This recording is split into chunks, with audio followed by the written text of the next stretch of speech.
Welcome, welcome, welcome to another episode of Walking with the Master. I'm telling you, I'm excited about this one because I'm intending to, we're going to be moving in a different kind of angle, because we've brought on masters, grandmasters, for the most part, and a professor or some professors as well, that are students of Dr. Moses Powell. Well, the beauty in what we're about to do now is we're going to talk to some other students of Dr. Moses Powell. It's just that they are grandchildren of Dr. Moses Powell.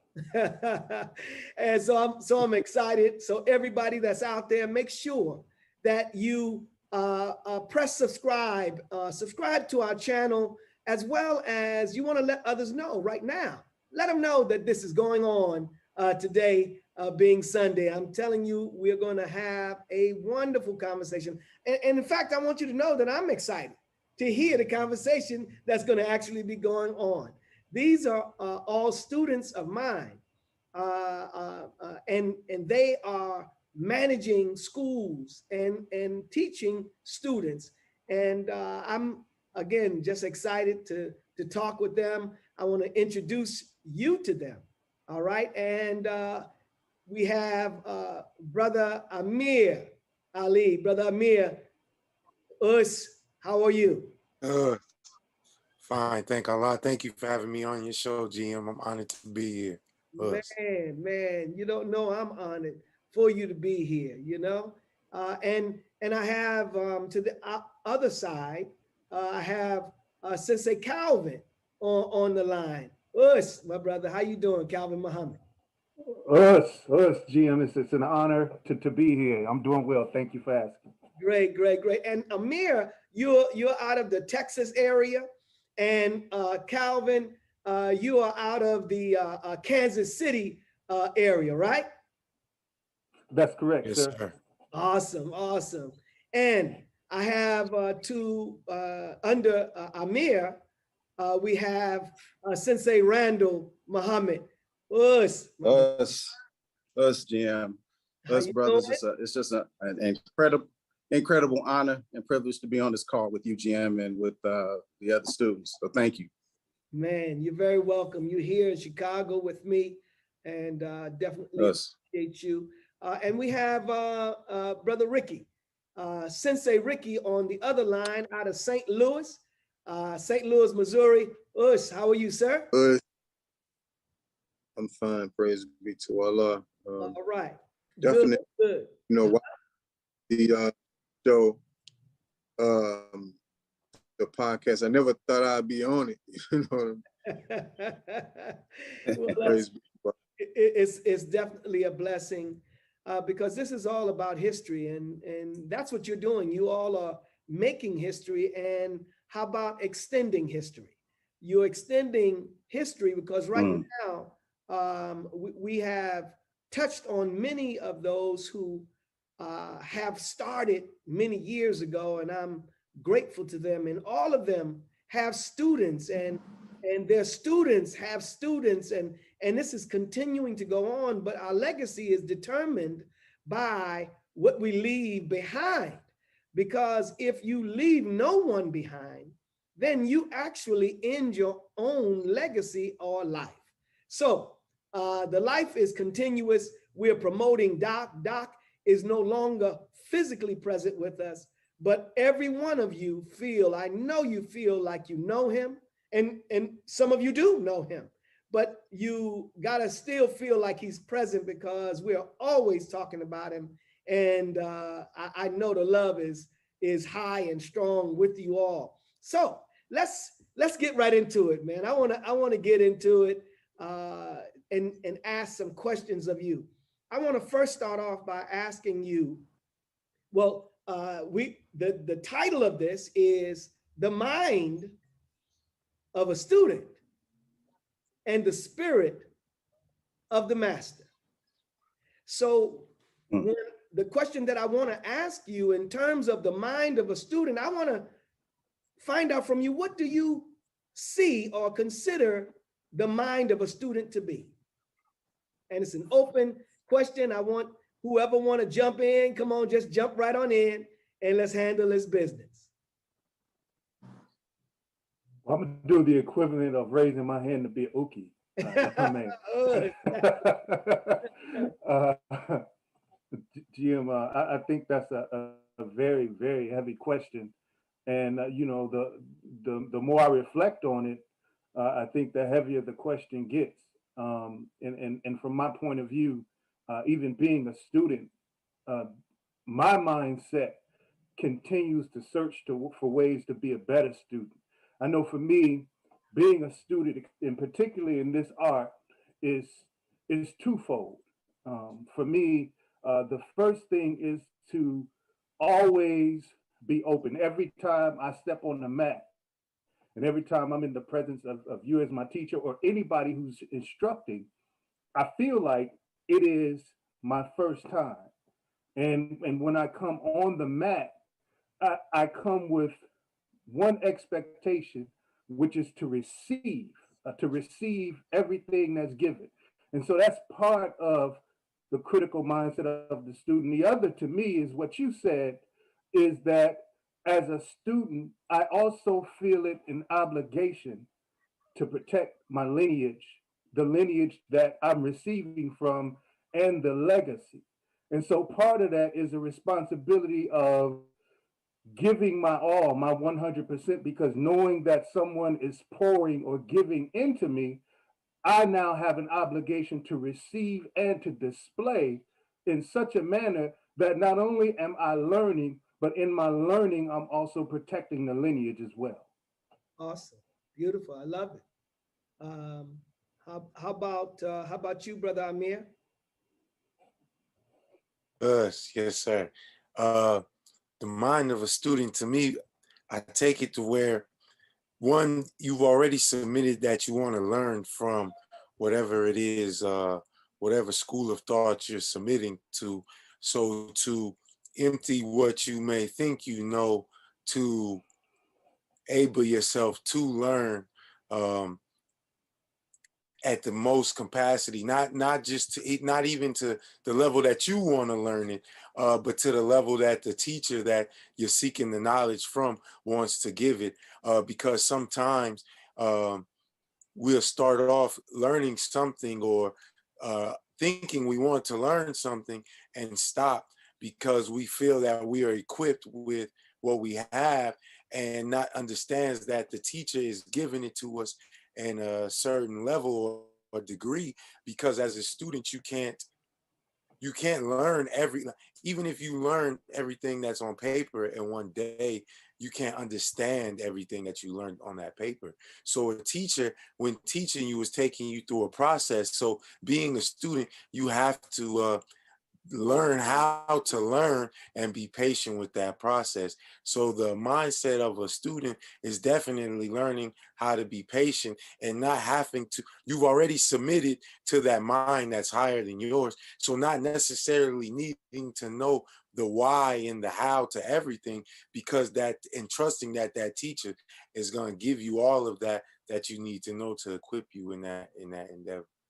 Awesome. Awesome. Beautiful. Thank you. Mm.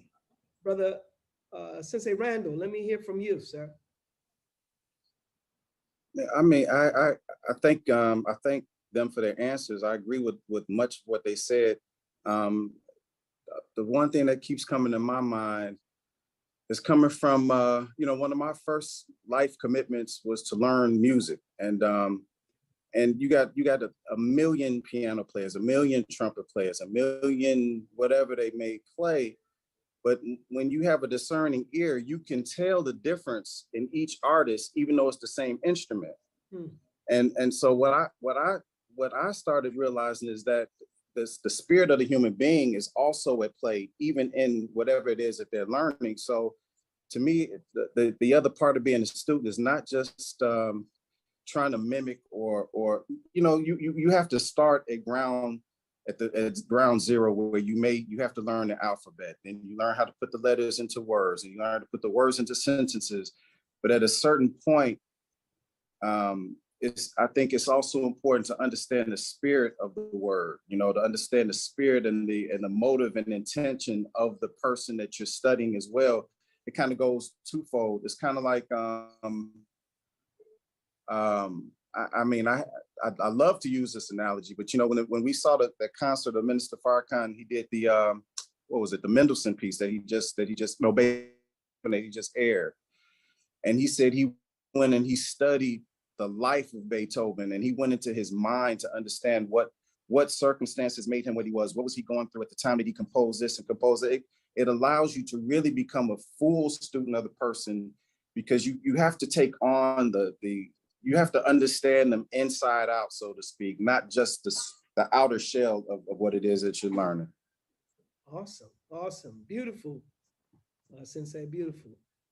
Sensei Ricky, let me hear from you, sir.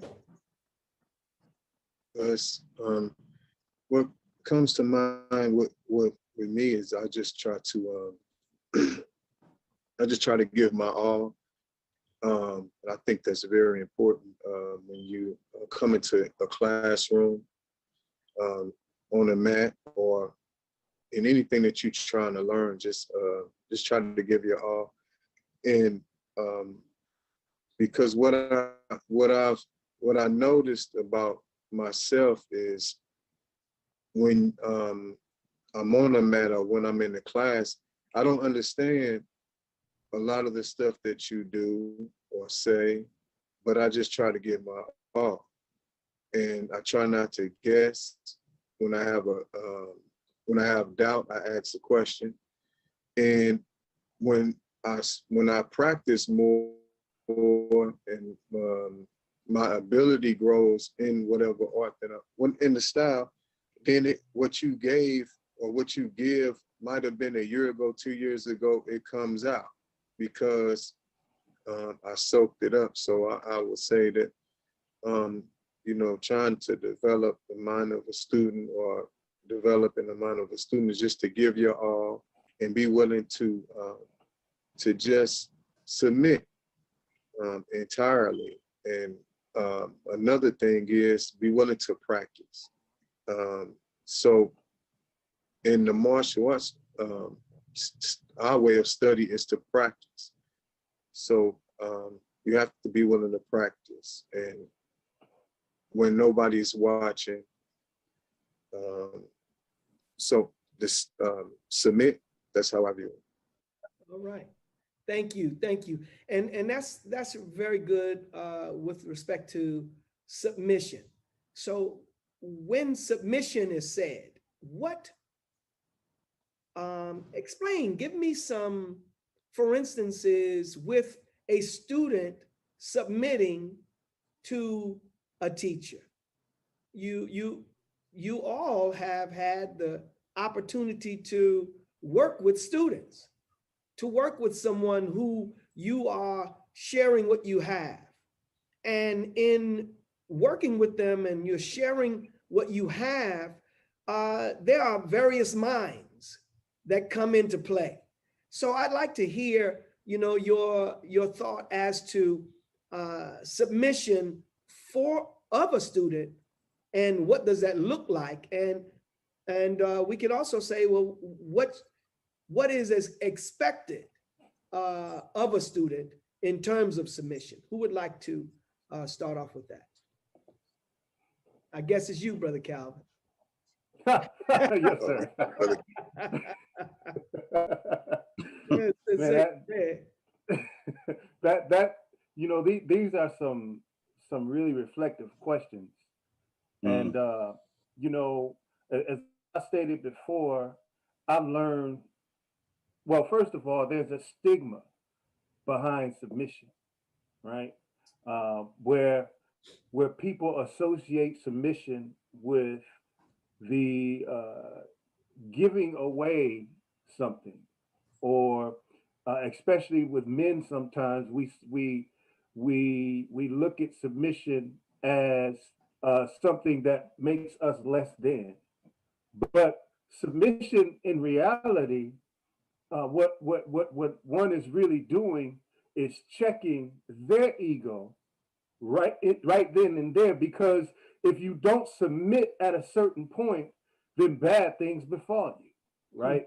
And so it's me checking my ego in to a certain degree, or submission is checking my ego in at a certain degree, saying, this is about as far as I can go. Now it's time to allow someone's trying to yield to someone else who can take me further.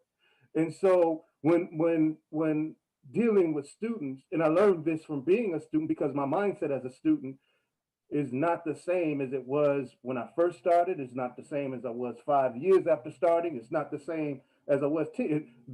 You learn how to be a better student, and you learn how to submit skillfully so that you don't delay your learning process. Now, in dealing with students, you will see the different levels of submission when someone is ready to check their ego so that they can receive based on what their personal desire is of the art. So if someone wants to, if their desire is to come in and say maybe just get fit, the way that they yield to learn is different. If someone is coming in because they want to hurt somebody, they want to learn to hurt somebody, you see that mindset differently, and they receive differently, and sometimes that may inhibit them. If somebody has gone through something and they realize, listen, I need to learn so that that never happens again, you see a different level of submission and yielding and different mindsets in all of those students. Some may allow you, so you could take a person who doesn't have any experience but has learned how to yield and check their own ego, and you can see their learning rate faster than somebody else who has experience and maybe in their mind believes that, I just need this little piece, or I just need that little piece, and you'll see that stifle their growth and development. So I think what a person's desire is on receiving the art impacts greatly how far they can go, how fast they can learn, and where they submit. So that's how I see it. Awesome. Thank you. Mm. Yes, sir. Anyone else? Man, Yes, sir. I was just gonna say, but that was an incredible answer.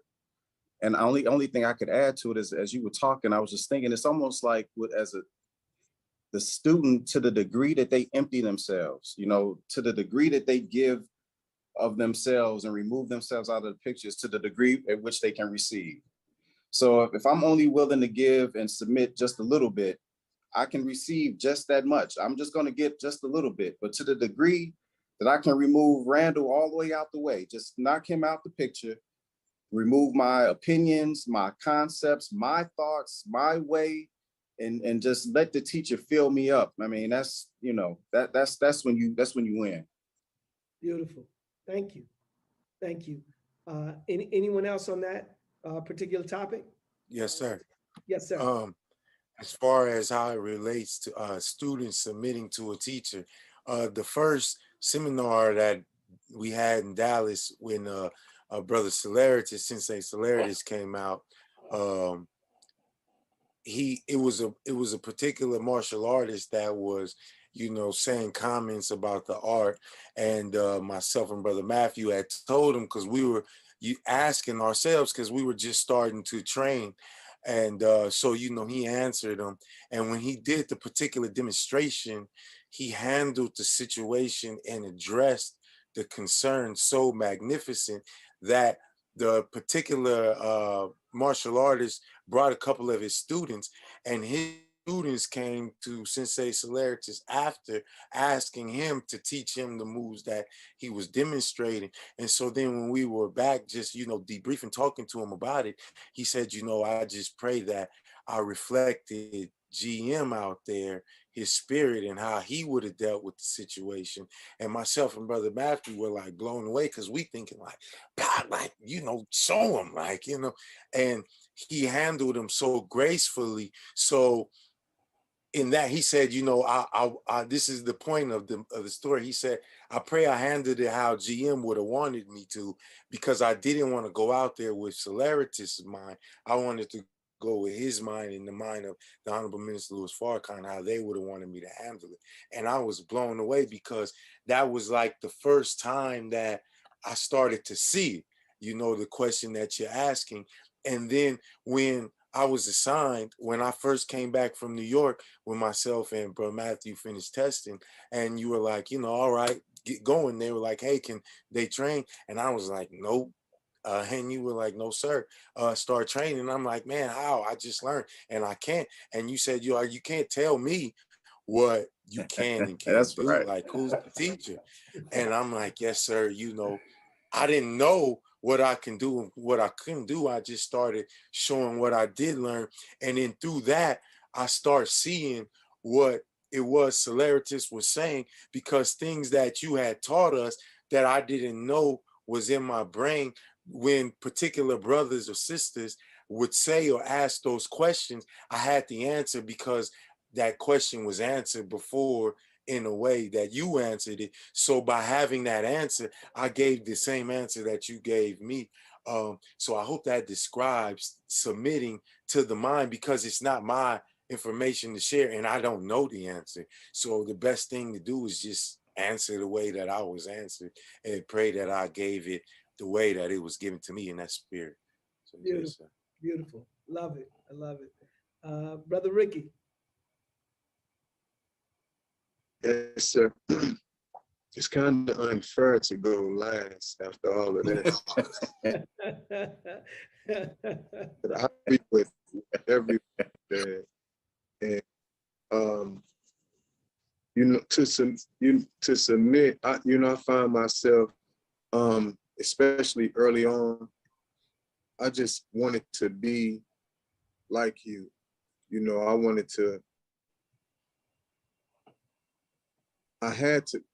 you know, growing up, I could never do flips or cartwheels or anything. So Elijah, we'd be arguing. He'd be trying to take me into a throw, and you know, he'd be like, "Man, do you want me to break your wrist or what?" And so I had to believe, you know, that was my way of submitting. I had to believe, and once I was able to, once my faith grew in him, and he always showed me you. So I would always watch the videos on YouTube, and then when he left and I started coming to Chicago, you know, after a while, I just wanted to be like you. I started talking like you. I started talking with a little, you know, the stuff Little walk was New York, different. little New York swag.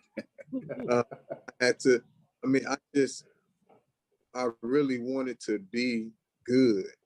And I knew the only way I can do it is I had to get rid of I couldn't think about myself.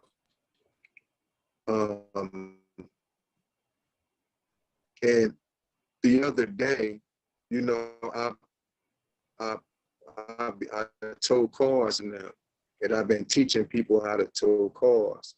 And I was just telling a brother the other day, I said, listen, you cannot be you and be good at this. You have to change. And I said, the way you want to do it, you got to do it the way GM say do it, verbatim. And I used that analogy, and he laughed. I'm like, that's technique number one is life. And, you know, submitting to, you know, our ability to submit to what we know is good, what we know is true, determines our ability to grow in the art, and submitting to the, and I remember you saying to us one time, you can't submit to the message without submitting to the messenger. So being an instructor, you know, that's a different level of the game, because now you representing you're representing Doc, Soke, Grand Professor V, yourself, Grand Master Abdul Azziz Muhammad. So you can't be yourself. You have to be who your instructor is, who your teacher is, because it's It's way above my level. It's way above your level. And when I have to present these students to my teacher, so I don't want them to be looking like me. Right. You know, That's right. I want them to look like you. I want them to look like my Beautiful teacher. answer. Beautiful. That's it. You know, everything else it's not mine. It's not ours. This is Grandmaster's information. And so I try to submit and just try to be you. I try to say, what would GM do? You know, how would he, okay, you know, he would see this punch coming. You know, how would he address this? What would he say? So I just try not to be myself and try to be you to the best of my ability on my level. I appreciate that. Thank you. Thank you for the answer. And I'll say this is why it is so important for all of us who share any information, any knowledge with someone else, that, you know, like in the Quran, it says, you know, lean not on thine own understanding. And the more we move away from leaning on our own thinking, see, because who is Grandmaster Abdul Azziz? Well, what I want to see that Grandmaster Abdul Azziz is, when you see him, you don't say, man, that's Grandmaster Abdul Azziz. I want to see you say, or hear you say, man, that's Doc, man, that look just like Doc. That look like Soke.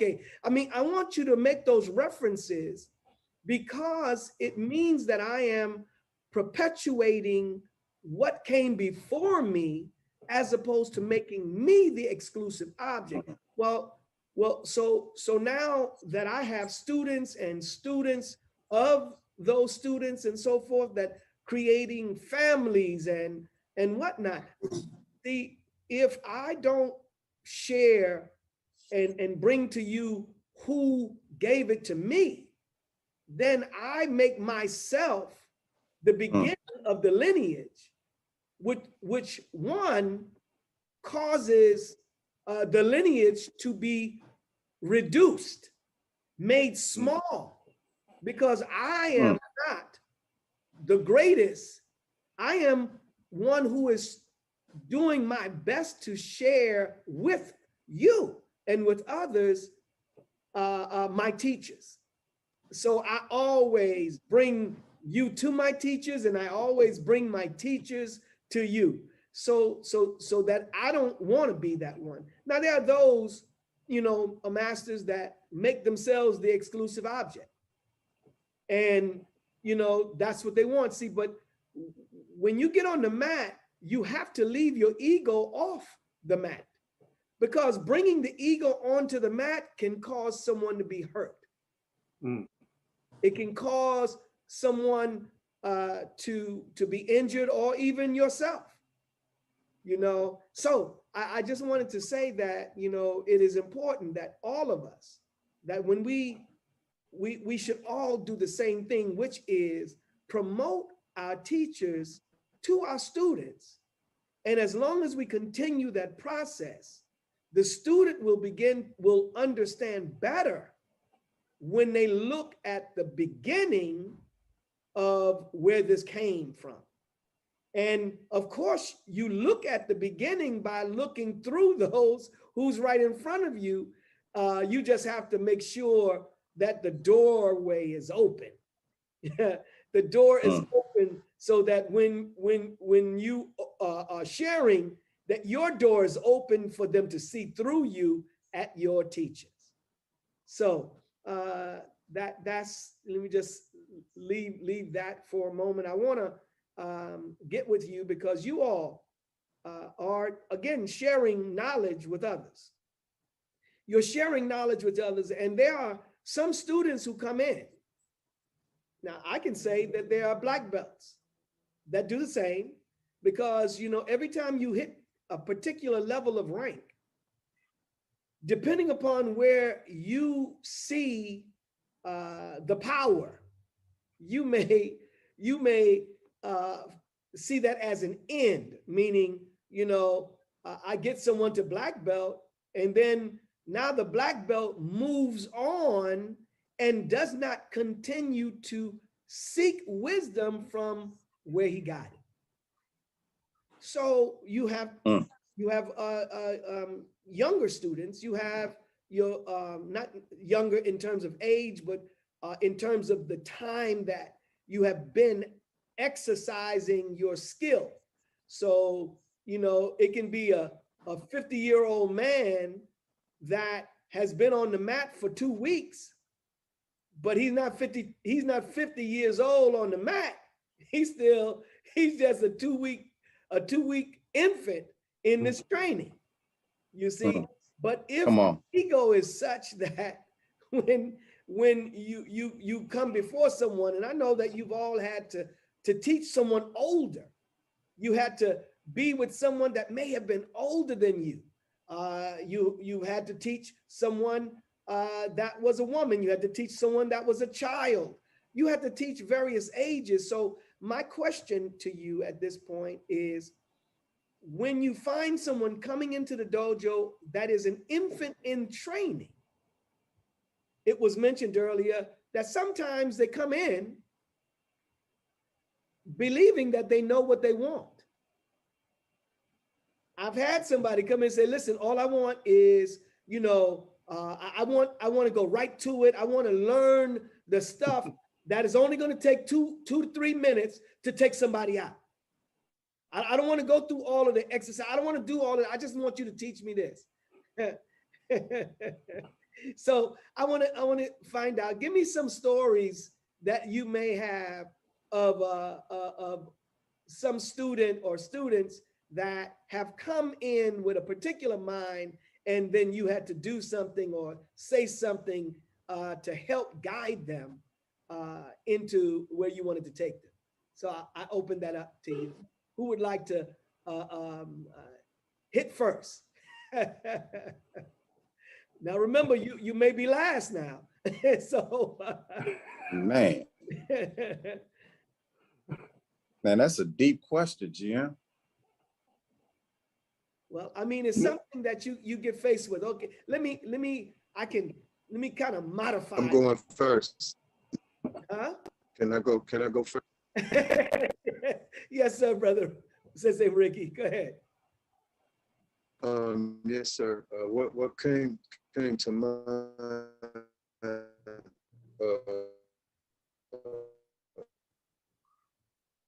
We're losing you a little bit. I'm sorry. Last summer, not the last summer, but the summer before the pandemic, I was doing a free women's class on Wednesdays, and so sisters would come in off the street, and they'd have, I used to sell T-shirts too, so they'd come in dressed a certain way. I have them put on a T-shirt, and then I say, I apologize, but this is not the cute girls class. And once we start the workout,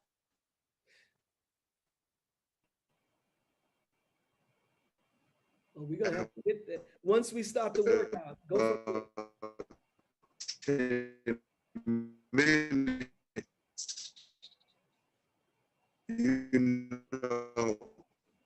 I changed their mind about, right. Once we start the work, it's over. They hair fail, they sweating, this is about survival. So, sometimes you have people that I always try to encourage people to come back, but I always will get stories. People will come back and be like, man, I talked to such and such. They said they was here. You almost killed them. They thought they was coming for such and such.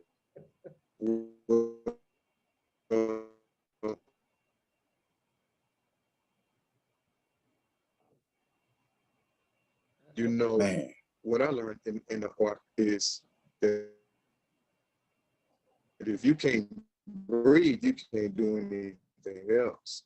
So we always shot, because people, they see themselves doing, the kicks, the strikes and whatnot. But the cardio itself, it all is, especially this style. Even students that are black belts in other arts, when they come to our school or your school, and when they come, they say, "Man, we don't do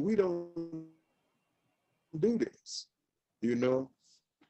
But the cardio to me is what always changes that perspective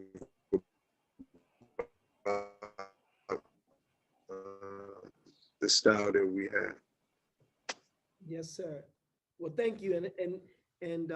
We're just having a little issue with your Wi-Fi coming on through, but I got the gist of it. I understand what you're saying as it relates to when someone is coming in. They may be coming in for whatever they're coming in for, but they have to face the part that says it's time to train. The fitness aspect has to be adhered to because like you said, if you can't breathe, you can't fight. So that's very, very important. And that was major back in the day with us. I mean, you had to be able to get through the battle in order for you to get into the juicy technique part. No, you had to go through the pain, and then you could taste some of that icing, which was the technique that was always so beautiful to do. Thank you. Did anyone want to respond to that? I'll go next. Yes, sir. Yes, sir. I'll go next. Kind of like what Brother Ricky said, training with brothers that have trained in different various arts. When they come to work out with us, our blocks don't look the same, and the movement isn't just a rigid movement. So the submission to what they're learning has to arrive, or it doesn't make sense. So they may see a demonstration of a technique, and because you're not applying the force and they give force, they don't understand that we're not giving the force because we know that you have to be prepared to move or however the technique is going to go. And because you're not familiar, you could get hurt. So when they apply the pressure and you have to let them release, and see, now I can, it hits a light in them to understand now this is the application. A good brother of mine did MMA, and so we were like, wrestling at my house when I had the mat in the garage. And because he's just adamant about the ground game, and I try to tell him, like, it's not a sport, so if I break your finger, you're gonna let me go, and I grab your eye, you're gonna let me go. So we started in the clinch, and boom, he gets me, right? Because I submitted to how he had my body. So once I had him and he had my neck and I had his hand and his fingers, it was about whose will was going to be greater. To, did you want to lose your leg? Could I hold my breath longer than you had more fingers for me to break? So after that sparring session, when we were talking, he said, "Oh, I understand now. It's a demonstration so that we're imprinting these reactions to your brain when you may be in this situation. Sometimes we have to let you feel that situation so you can now answer that question that's in your brain." So having to be able to demonstrate, and one, not knowing that I was able to, and sometimes I'm like, man, I hope I got something, but man, just what you deposit in us is just so, I don't know the right word, but to answer the question, that does help when you give them what they're asking for. And sometimes they just need an attitude adjustment because they really want to know the right answer to be better fighters, because that's why they're there, or to protect themselves. They just have to be made believers when they get that experience. So yes, sir. Yes, sir. Thank you. Thank you. So let me, Mm. did you want to say anything? I was just gonna say, I was just gonna say, Jim, it's interesting that out of all of the students that are on this call, all of us are Muslims. And I think that's an interesting thing. And I think that actually speaks to something else. And I was just gonna add, you know, coming from where we come from, we're taught that truth is boss, right? So irrespective of age, size, seniority, truth is boss. So if you have that student that may be older, or he may even have a black belt in somebody else's school, at the end of the day, you know, it's kind of like you said, like everyone was saying earlier, if I have the spirit and information that Doc has passed down to Soke has passed down to you, you've passed down to me, I really know, it's not that I don't care what they know, but I know what I know from you that's come down the line. And when I show them and apply it, I haven't had a situation where they didn't understand at the end of the conversation. And but it's just, it's a lot of it has to do with, you know, I have to go back to this because it's been on my mind. It's just so interesting that we're all Muslims, and I'm looking at, you know, we got these 5 pillars of our faith, and they really translate to the art. You know, when you look at them and you break them down, like, you know, the declaration of our faith, there is no God but Allah. You know, that to me is the same as in the art or in any art. It could be martial arts, it could be dance, whatever, but it's having a code of ethics by which you practice what it is that you practice, the ethics by which, and your intent in which you go forward.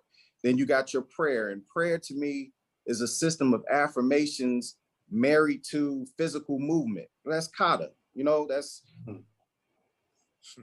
having intent. When you pop, you know, you say the charity or zakat, giving, that's teaching and giving back what you got. You have to give what you get.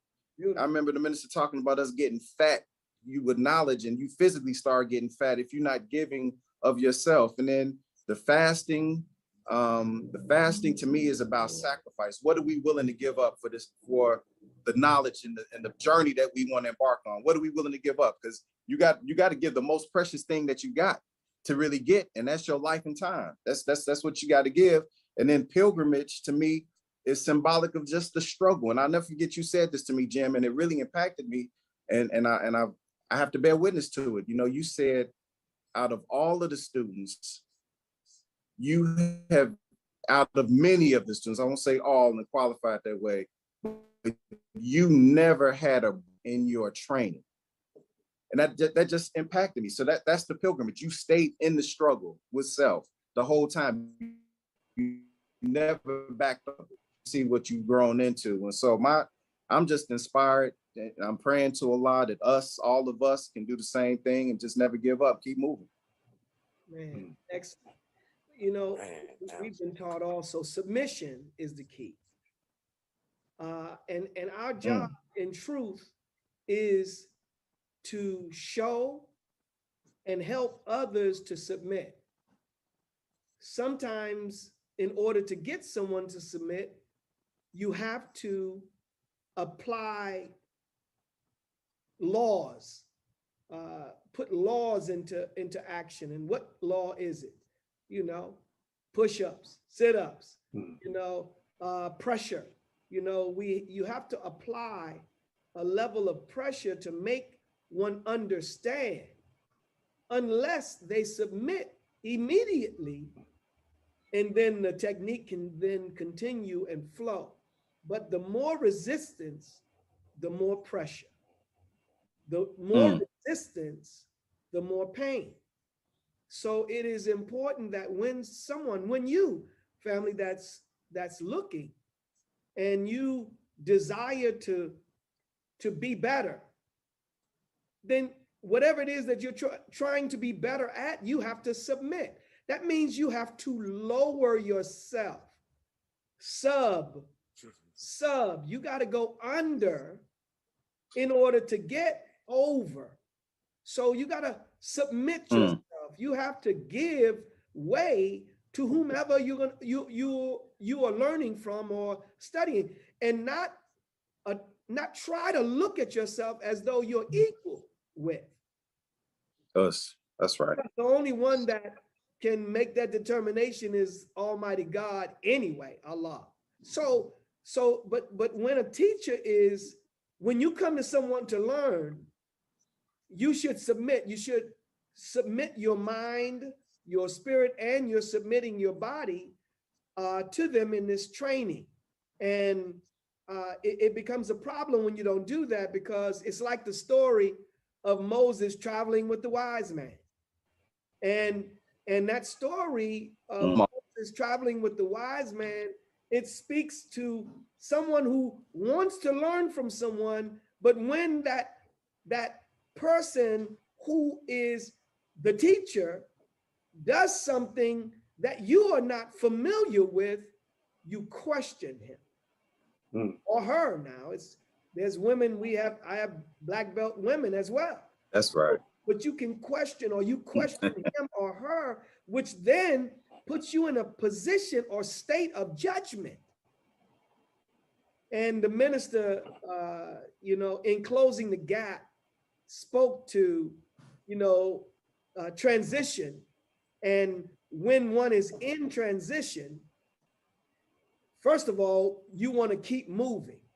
One, you're not where you were and you're not where you intend to be, but wherever the person looks at you, and sometimes you got to know that you are looking at yourself and then judge yourself. And when you do that, you stand still. And the minister says, when that happens and you cast judgment like that, is because you're standing and you're looking at someone in motion, which then causes you to judge, which causes you to start the process of death. So, I mean, what are we saying? That means that if you come to study under a teacher, that means you have to give the teacher the opportunity to give you guidance, that he can produce in you a comprehensive knowledge that you can use to determine where you are.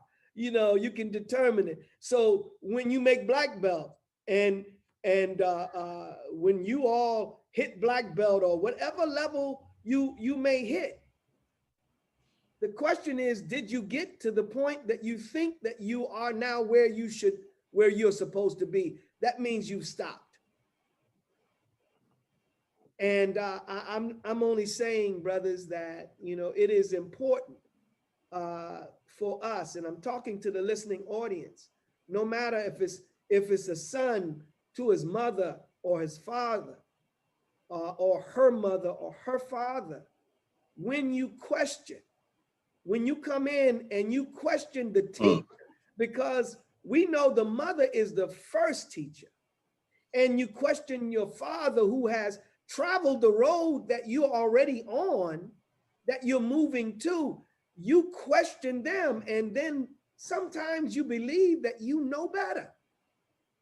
I mean, it's something, all of us may have experienced some, thoughts of this. I know I have, and I'm thankful to Allah that I've had many teachers, being in the Nation of Islam and Muhammad University and so forth. We constantly are getting training that helps us, if we listen, yes, sir,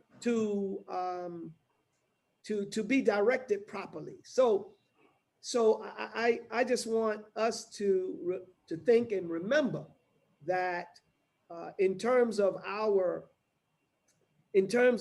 where we are today, we got to ask ourselves, is this where I intend to be? And if it's not, keep moving. We say stick and move.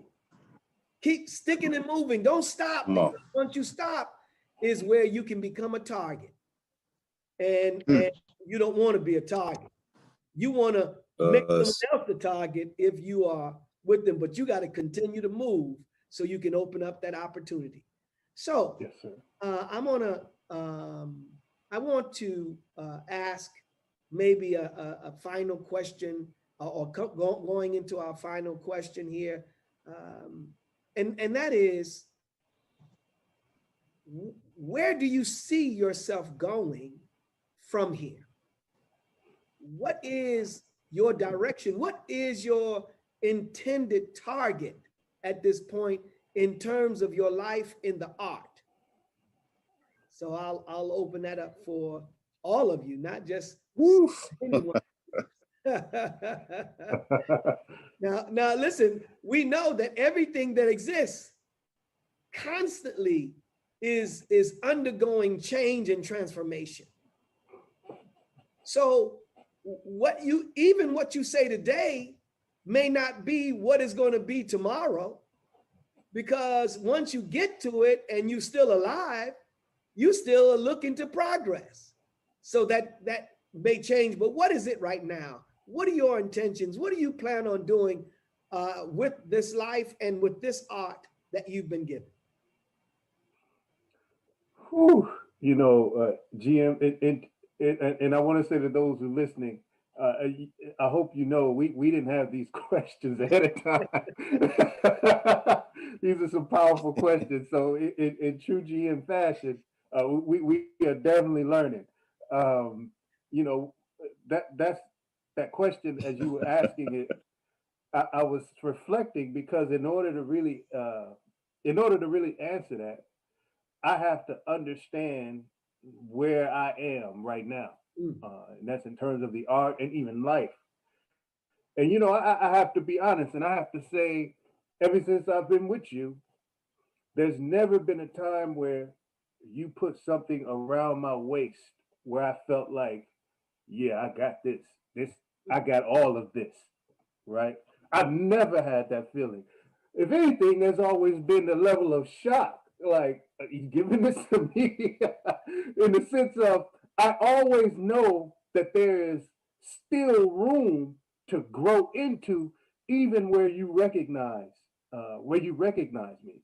And so, I know that even at that point, I still have growth to go to even make sure that I am representing what you're giving me, let alone, go beyond that. And I say that because I heard a brother say once when we were talking, I gave a brother a compliment, and he said, man, I just want to be half as good as you think I am, right?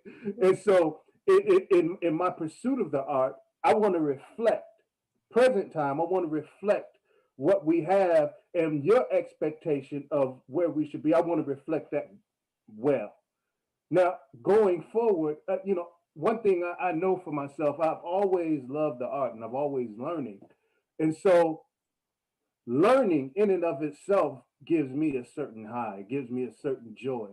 And, I'm going to say it like this. I remember when my first time on the mat, and it just so happened to be in Chicago, and the doc was teaching. And this was my first experience.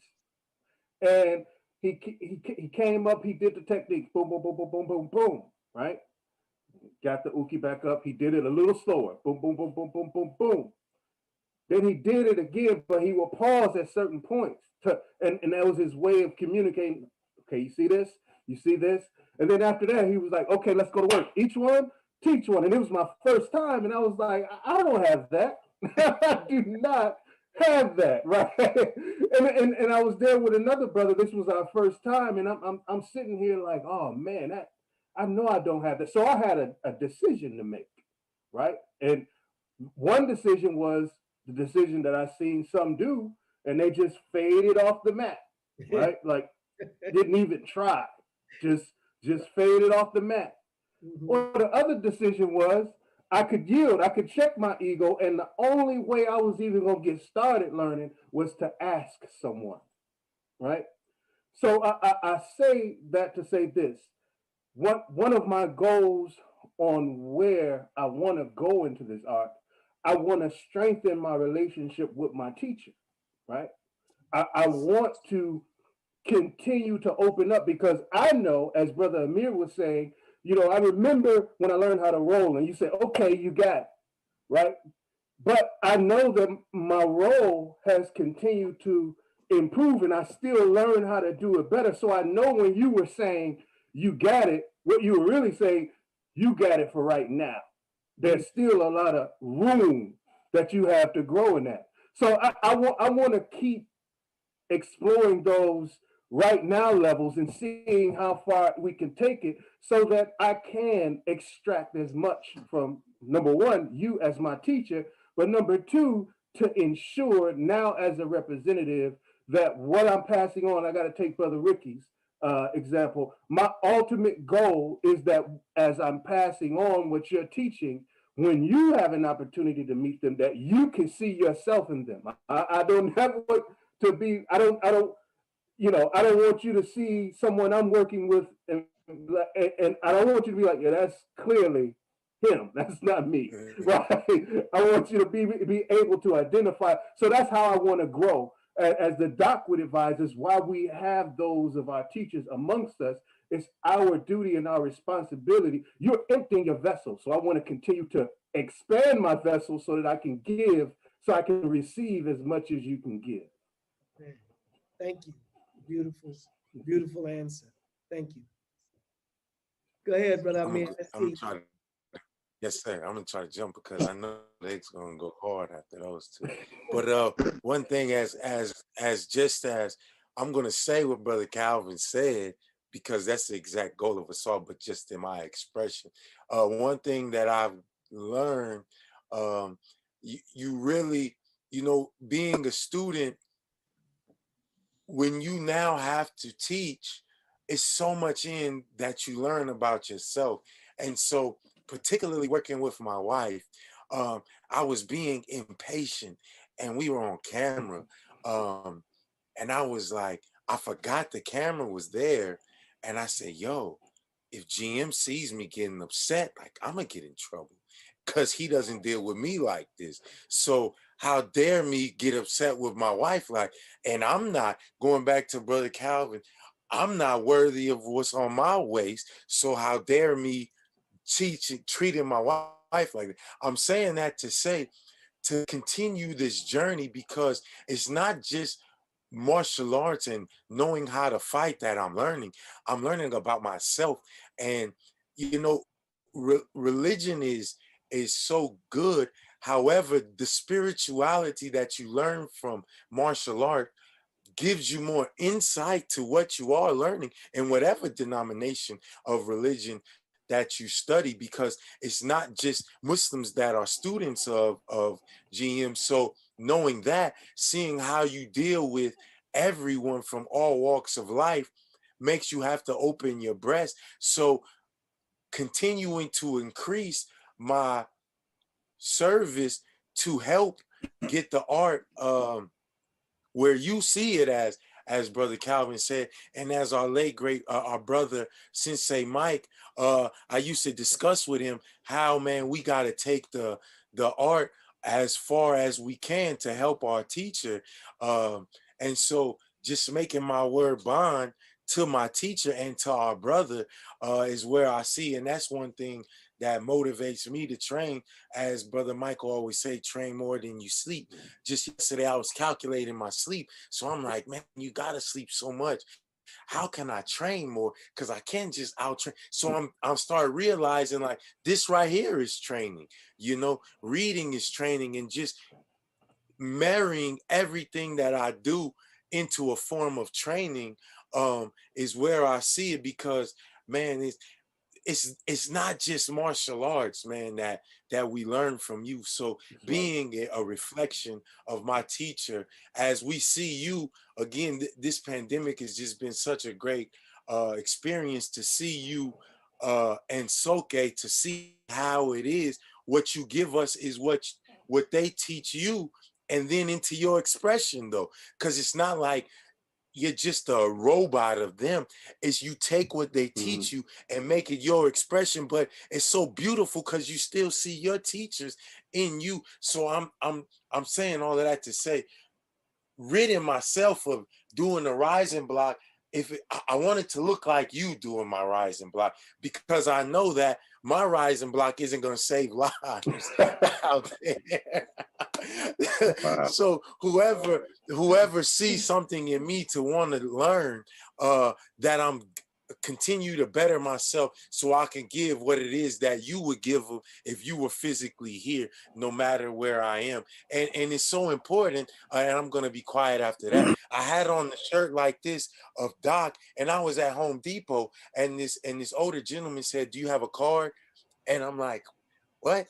He's like, "Do you have a card?" And I'm thinking, because we're at Home Depot, he wants me to do some like contract or some work like that. I'm like, "Nah, man, I'm not a contractor. I'm just trying to get my AC right. I'm getting AC." He says, "No, your shirt, like I see, like, do you have a card where you cheat?" And I'm like, "Oh man, no." And I was like unprepared. And I said, "Man, I gotta realize what I'm representing when I have this shirt on.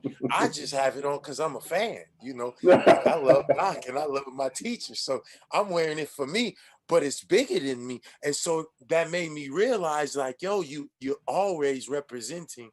And so being prepared. So I'm saying that to say, just living up to be representing always, and always be willing to give, whether it's some information to where they can get with wherever, whoever is giving your information out. So that's where I see myself. Forgive me for being long-winded, man. I get excited talking about you. Excellent. Excellent words, man. Thank you. Brother Randall, Brother Ricky. Woo! Man, coming behind those two giants and those profound explanations, I'll just say it like this. I when Soke in class one night was giving us this the stances, you know, he had us going into forward leaning stance, then back leaning stance, then cat stance, the coke. I mean, he had us going through the whole piece. And then he said, "I'm still working on it. I don't even have this."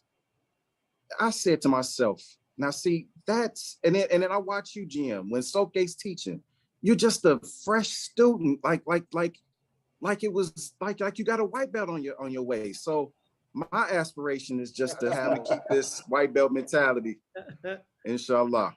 Yes, yes, yes. Well, thank you. Yes, sir. What everybody else said, I mean, I was thinking the same thing. With me, it's first of all, you know, just to be in the art, I've accomplished a lot, because like I said, I couldn't do a cartwheel growing up.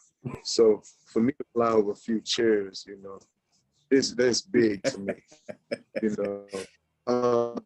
So, but it's a lot that I want to do. I want to be able to have class, but I want to be able to travel with you. You know, I want to be in a position to where I can, when you going somewhere, I want to be there. You know what I mean? I want to be able to move around like that.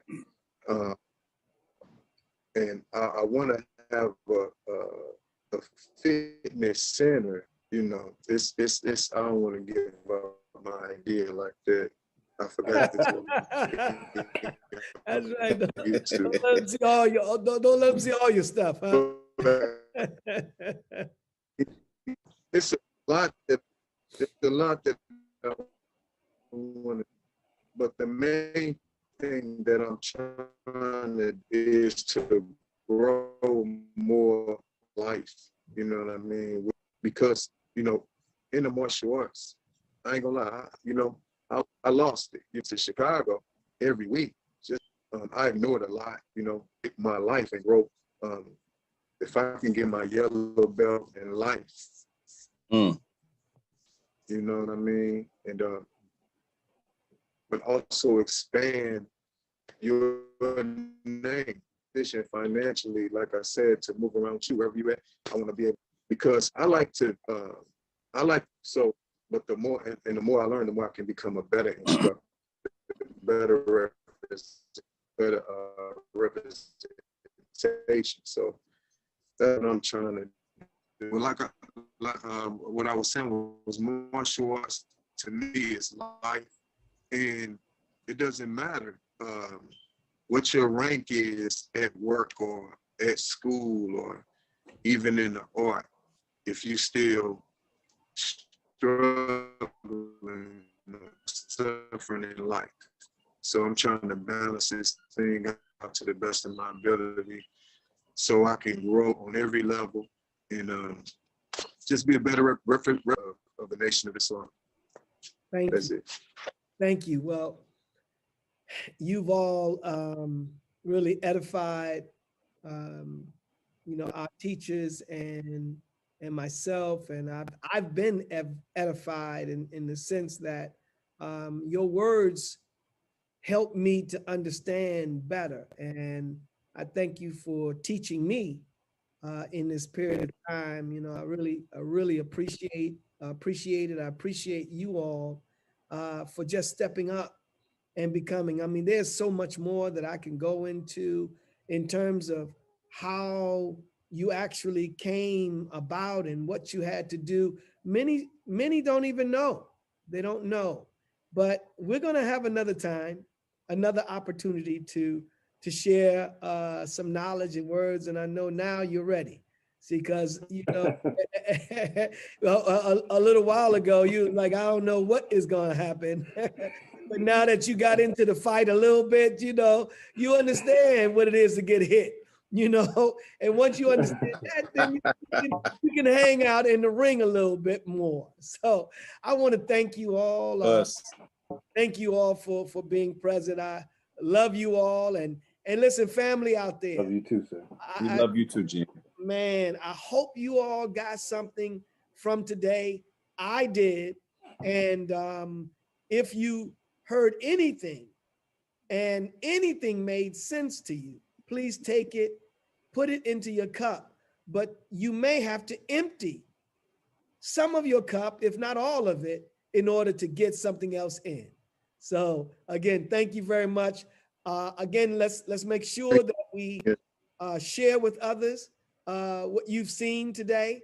Let them know, send them a link so that they can also join, especially the students, but I know the masters are going to appreciate it also. Thank you. Have a great day. Us. Thank you, sir. Hard luck.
Is willing to take up the fight for us. But if it is forced on us, we too have to fight.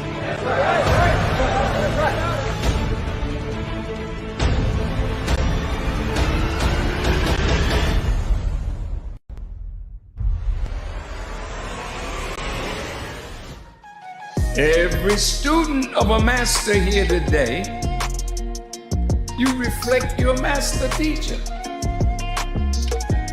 You want to walk like him. You want to talk like her. But you start by having an object in front of you that you admire.